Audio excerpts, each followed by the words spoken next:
internacionalmente desconocido. Pero ¿qué hace que vive? Bueno, vamos a dar el mensaje. Bueno, quiero invitarla a que me acompañe a orar, para que sea Dios tomando el control de esta palabra y que cada uno pueda recibir aquello que esté buscando o aquello que Dios le quiere dar. Amén. Padre, te da gloria, te da alabanza, Dios mío, porque solo tú te la mereces, mi Dios. Gracias por tu infinita misericordia, Padre Santo. En esta noche hermosa, Dios mío, que me encuentro con mis queridos hermanos, que seas tú, Dios mío, hablando a través de mí, Señor. Dale una palabra a aquellos que la necesitan o aquella que la necesita, Dios mío. Pero que seas tú a través de mí, Señor, Dios, en el nombre de Jesús. Amén y amén. Bueno, le invito a estar buscando en 1 de Juan, capítulo 4, verso 18. Leo bajo la bendición del Padre, Hijo y Espíritu Santo. Amén. En el amor no hay temor, sino que el perfecto amor echa fuera el temor, porque el temor lleva en sí castigo, de donde el que teme no ha sido perfeccionado en el amor. Amén. Yo le he puesto por título ¿a qué le temes? Nosotros por ser humanos sentimos miedo y temor, pero esta noche vamos a aprender que a pesar de que son palabras similares y tienen muchas similitudes, el temor tiene una pequeña diferencia a cambio del miedo. Y es que el miedo es momentáneo y el temor tiene un tiempo indefinido o tiene un tiempo el cual tú le permites que esté en ti.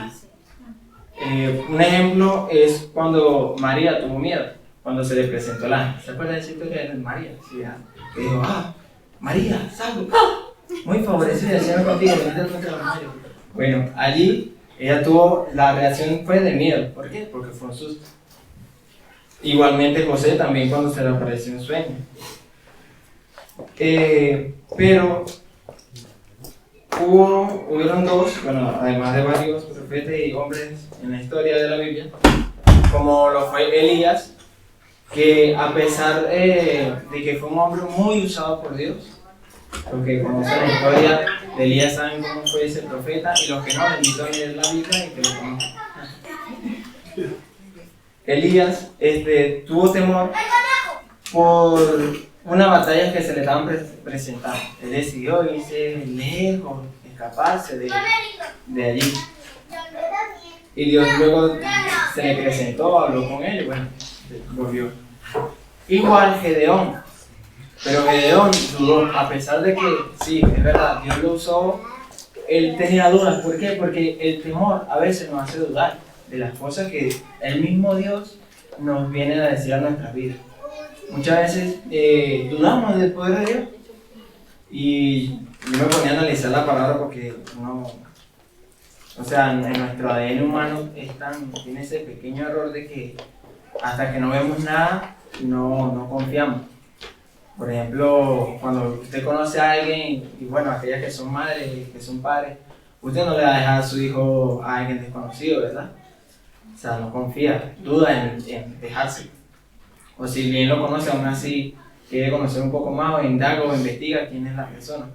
Bueno, así mismo, el temor crea esas dudas en nosotros.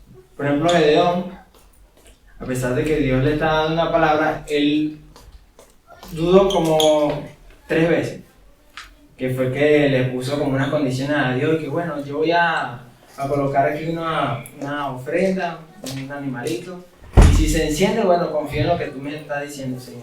Que verdad, Dios hizo conforme a eso, encendió esa ofrenda que él le dio, y él dijo, bueno, vamos adelante. Pero luego más adelante volvió a desconfiar, y dijo, bueno, Señor, él le colocó, ¿cómo que se llama? Un vellón, gracias. Le colocó un vellón. Que bueno, Señor, yo voy a colocar este vellón aquí. Si llueve en él, pero no alrededor, es porque dice que sí. Y Dios hizo eso, y luego él volvió a dudar, y esta vez colocó la misma condición, pero diferente. Que fuera alrededor y no al vellón. Y Dios también lo hizo así. No sé cuántas veces Dios te ha dado una palabra, y entonces dudas. O no crees en lo que Dios te está diciendo. A mí me pasó. Muchas veces el temor llegó a mi vida, pues porque como les digo, nosotros somos seres humanos y muchas veces tendemos a errar y desconfiar de Dios. Entonces, lo que el verso quiere decir, con el amor, en el amor no hay temor, sino que el perfecto amor echa fuera el temor. Porque el temor lleva en sí castigo, de donde el que teme no ha sido perfeccionado en el amor. Aquí lo que quiere decir el amor, además de ser un sentimiento, sabemos que Dios es amor, ¿verdad? Y el único perfecto es Dios. Y más arriba en el verso 12 dice: nadie ha visto jamás a Dios, sino si nos amamos unos a otros, Dios permanece en nosotros y su amor se ha perfeccionado en nosotros. ¿Qué quiere decir esto? Para aquellos que no conocen a Dios, quieren conocer aún más a Dios, una de las cosas de la cual podemos hacer en nosotros es amarnos unos a otros. Porque aquí en la Biblia lo dice, el que no ama no ha conocido a Dios, porque Dios es amor.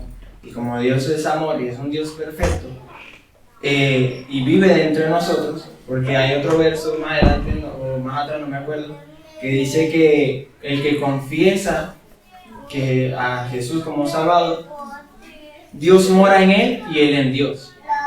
Entonces, ¿por qué tememos? ¿Por qué dudamos? ¿Por qué aún así sigue existiendo ese temor a las cosas que puedan venir a nuestras vidas?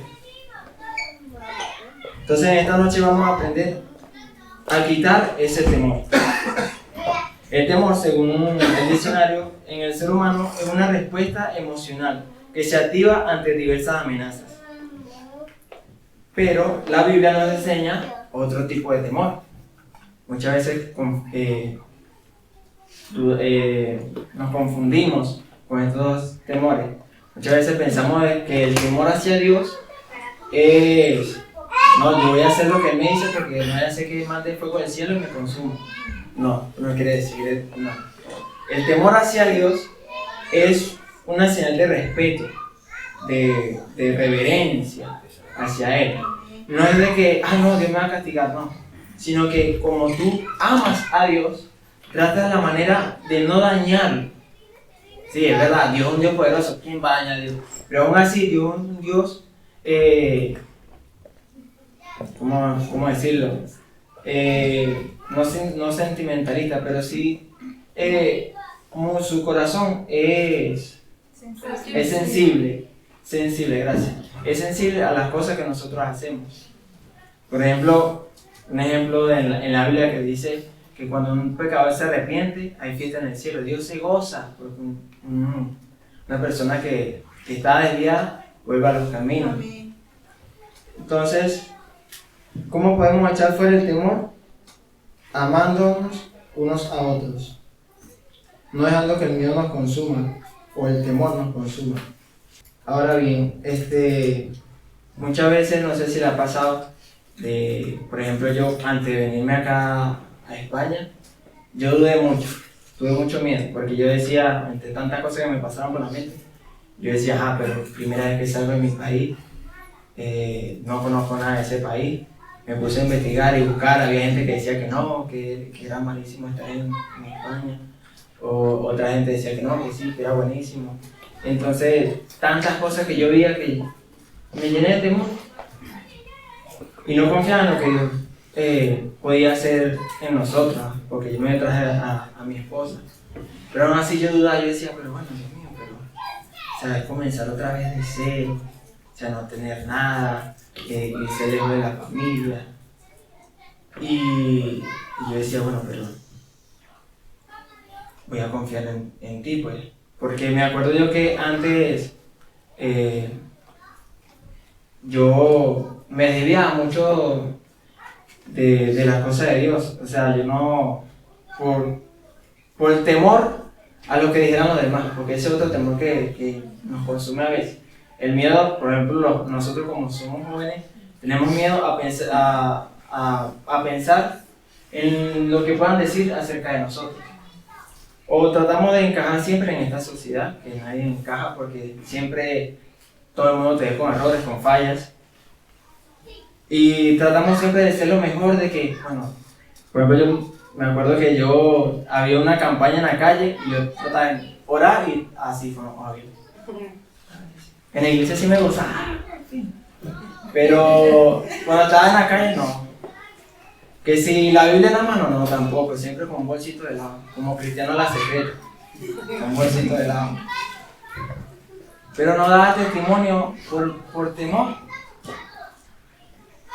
Luego más adelante sí empecé a quitar eso. Y cuando ya me casé y empecé a madurar en el Señor, pues me vine dando cuenta de que cuando tú dejas ese temor, Dios empieza a obrar. Me acuerdo yo que yo en la empresa, me preguntaban que por qué yo era así, pues, o sea, por qué me casé tan joven.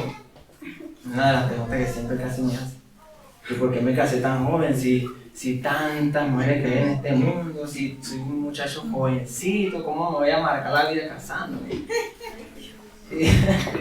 Y yo, bueno, porque yo quise, pues, porque yo amo a esa mujer y yo me quise casar con ella. Entonces, ¿para qué voy a estar dando vueltas en el mundo buscando a alguien que ya conseguí? Le decía yo.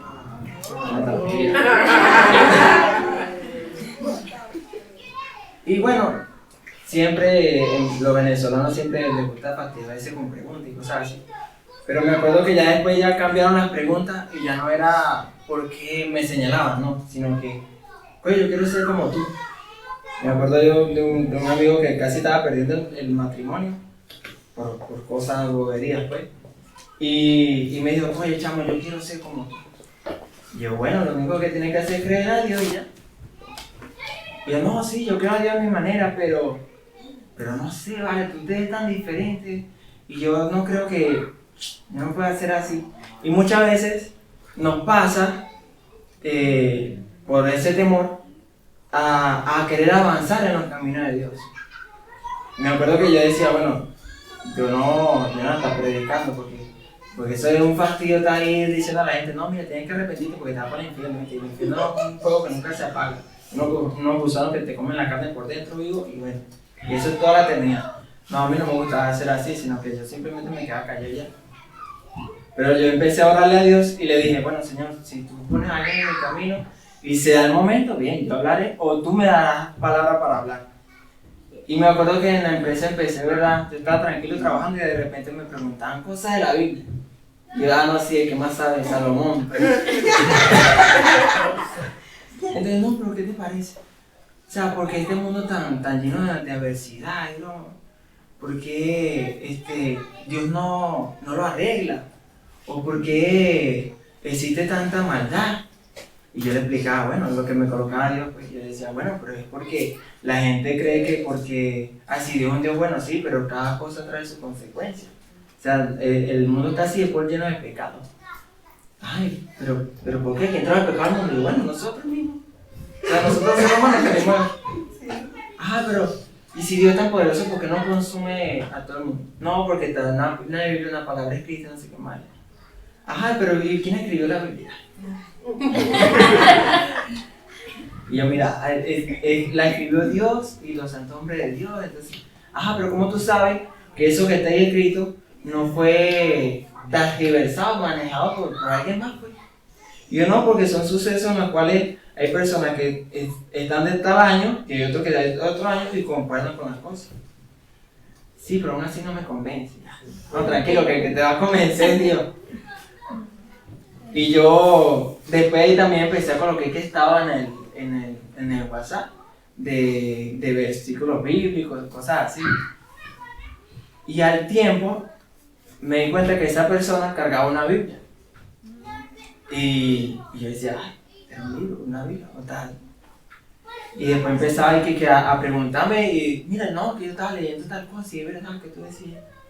Y yo, gracias Señor porque tú estás obrando.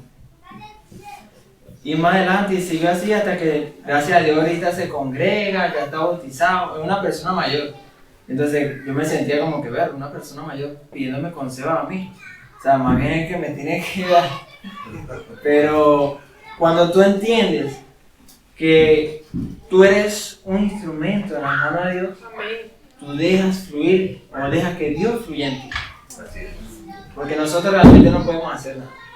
Nosotros somos simplemente seres humanos con errores, con fallas, y de que hombre cambia a hombre, eso jamás va a ser. De eso es que, por ejemplo, yo también creía eso, de que no, yo me consigo a alguien que no sirva a Dios y yo la convierto.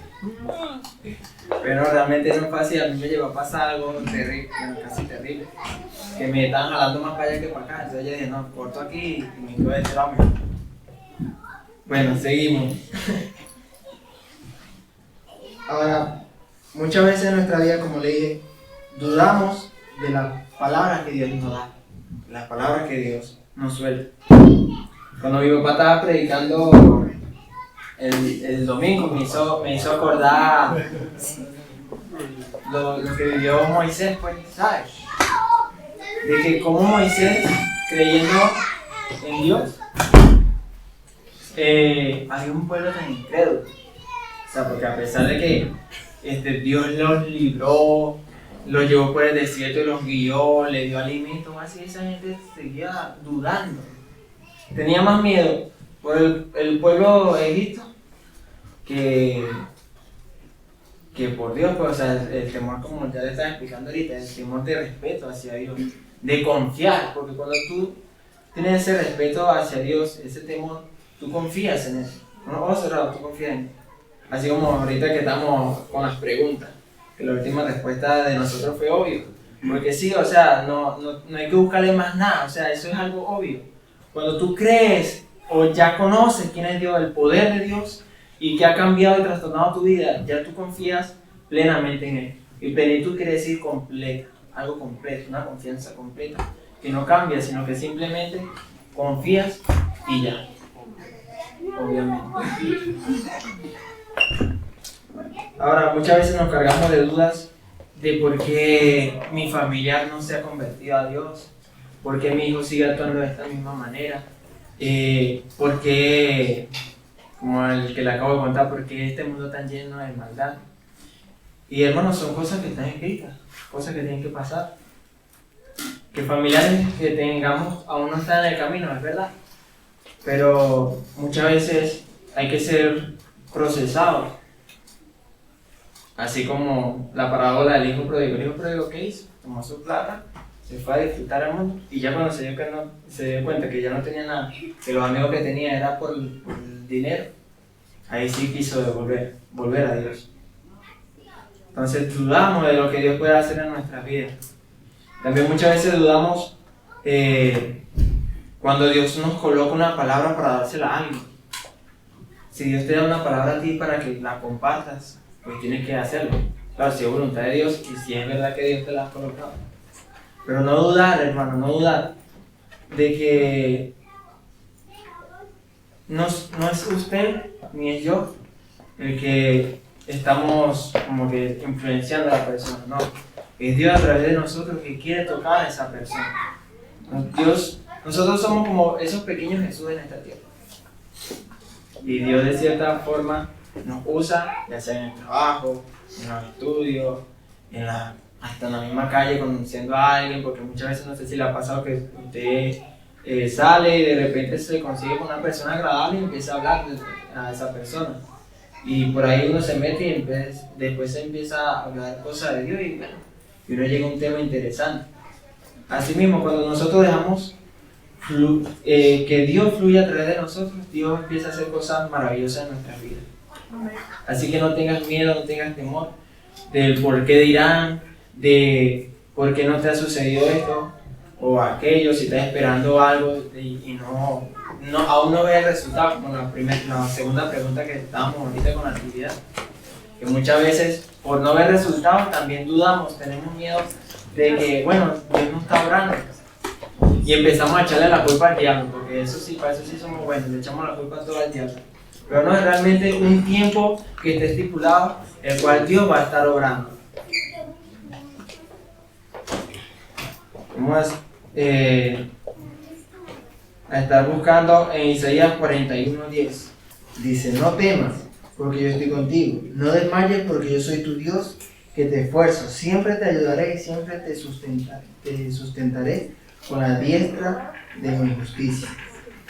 Así como este libro, hay muchos otros libros que si Josué 1:9, que todos lo conocemos, que hermano que después si sea valiente, no temas ni desmayes, porque yo soy Jehová tu Dios que te acompañará. O el que dice Filipenses 4:13, todo lo puedo en Cristo que me fortalece. Muchas veces la respuesta está simplemente en un libro que fue escrito hace millones de años y aún así seguimos dudando de la palabra de Dios. Tenemos la respuesta en nuestras manos, conocemos, porque como le digo, son libros o versículos que muchos conocemos. El Josué 1:9 todos lo conocemos, ¿verdad? ¿Sí? ¿No lo conocen? ¿Quién conoce Josué 1:9? ¿O vale de Josué 1:9? Ay, Señor. Bueno, vamos a estar leyendo Josué 1:9. No es tema de desmayar. Entonces muchas veces tendemos a desmayar, a dejarnos dominar por el temor. Pero por eso le regalo el primero, que era el primero de Juan 4:18. El 4:18 dice, en el amor no hay temor, sino que el perfecto amor echa fuera el temor, porque el temor lleva en sí castigo, de donde el que teme no ha sido perfeccionado en el amor. Cuando nosotros confiamos en Dios y no nos dejamos dominar por el temor, Dios nos perfecciona. Y ese amor perfecto tiene un beneficio, que es la salvación, la vida eterna. Porque cuando usted ama, o usted ama a Dios, usted hace todo lo posible por agradar a Dios, ¿verdad? Pues estamos haciendo todo lo posible por agradar a Dios. No solo por una salvación, porque, ay, no, yo quiero irme al cielo, no. Sino porque realmente amamos a Dios, hemos conocido a Dios, o queremos conocer aún más a Dios, y queremos acercarnos más a Dios. Hay otro verso, no me acuerdo muy bien, lo que es Salmo 42. Salmo 42, verso 5, dice, ¿por qué te abates, oh alma mía, y te turbas dentro de mí? Espera en Dios, porque aún he de alabar, salvación mía y Dios mío. ¿Qué me enseña este verso a mí? A mí me encanta este verso porque es verdad, cuando dudamos y tenemos el temor, nuestra alma, el corazón se empieza a acelerar, no hayamos qué hacer, empezamos a dudar, hasta nos duele la cabeza, dejamos de comer, nos angustiamos, nos turbamos, o nos perturban los pensamientos. Y simplemente el consejo que te doy esta noche es: espera en Dios. Sí, es verdad, es difícil esperar en Dios. Por ejemplo, el de la historia de este hombre que esperó 7 años por una mujer y después tuvo que esperar otros 7 más porque primero le dieron una y después fue que le dieron la otra. El pueblo de Israel, que tenía 400 años de esclavitud y después le dieron un plus, 40 años en el desierto. Entonces, ¿qué hay que hacer? Esperar en Dios. Sí, es difícil. Pero ¿qué hay que hacer mientras esperas?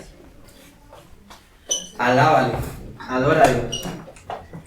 Uno de los consejos que me dio mi papá, me acuerdo y eso lo guardé, es que cuando tengo problemas con mi esposa, nada, dejar que las aguas se calmen, pero que me vaya a orar.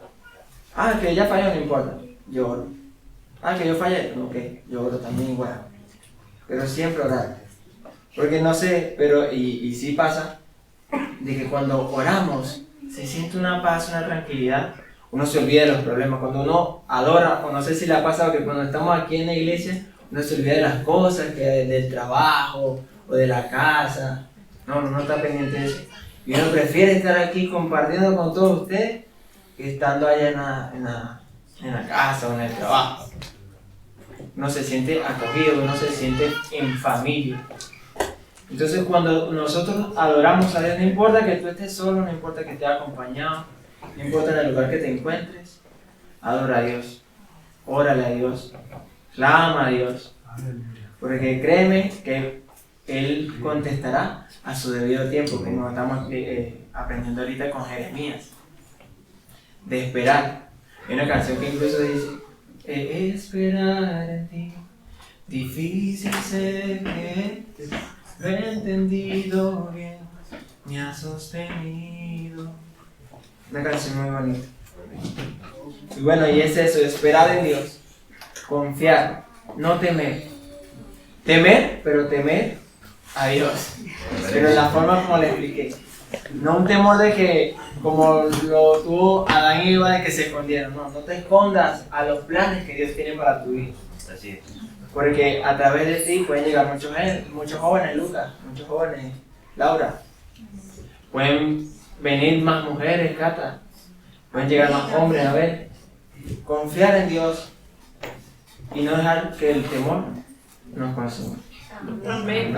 Bueno, invito a pasar al ministerio de alabanza. De que me acompañan aquí. Y como le dije que nosotros tenemos problemas y cosas, situaciones en las cuales pensamos, pues le invito a que se levanten, pongan de pie y vamos a adorar a Dios. Vamos a olvidarnos un momento de esas preocupaciones, de esas dudas.